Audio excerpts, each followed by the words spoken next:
Hello అమ్మా, hello, ఏం చేస్తుంటమ్మా? వ్యవసాయం పని చేస్తామండి. ప్రజెంట్ జగన్ గారి పరిపాలన ఎలా ఉంది? బాగానే ఉందండి. అంటే బాగుందంటే ఏమేమి పథకాలు వస్తున్నాయా? వస్తాయి. ఏమేమి పథకాలు వస్తున్నాయి? ఇది చెయ్యత, ఆసరా, తర్వాత ఇది అమ్మఒడి, తర్వాత పెన్షన్ వస్తుంది. మరి రైతు భరోసా అది వేస్తున్నారు? వేస్తున్నారండి.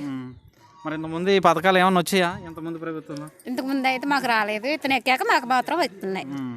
మీ ఊర్లో అభివృద్ధి కార్యక్రమాలు ఏమన్నా చేశారమ్మా? సచివాలయం కట్టడం కానీ రైతు భరోసా కానీ ఏమన్నా అటువంటి అయ్యాయా?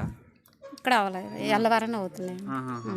అలాగే మరి సచివాలయంలో ఏమైనా పనులు అవుతున్నాయమ్మా మీకు? మా వాలంటీర్లు తీసుకెళ్తే పని అవుతుందండి. వాలంటీర్ల వల్ల ఏమేమి పనులు అవుతున్నాయి మీకు?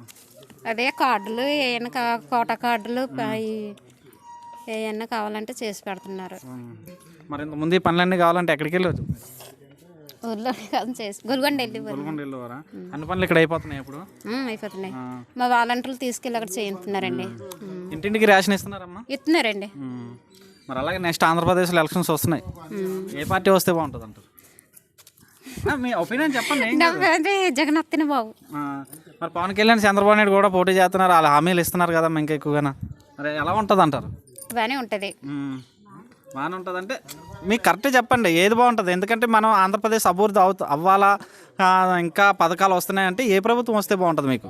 ఇదే బాగుంటుంది. మరి అటు శర్మిల గారు చూసారా? మరి ఆమె కాంగ్రెస్ నుంచి పోటీ చేస్తుంది, ఎలా ఉంటుంది అంటారు? ఎలా ఉంటుందమ్మా? బాగోదు. బాగోదా?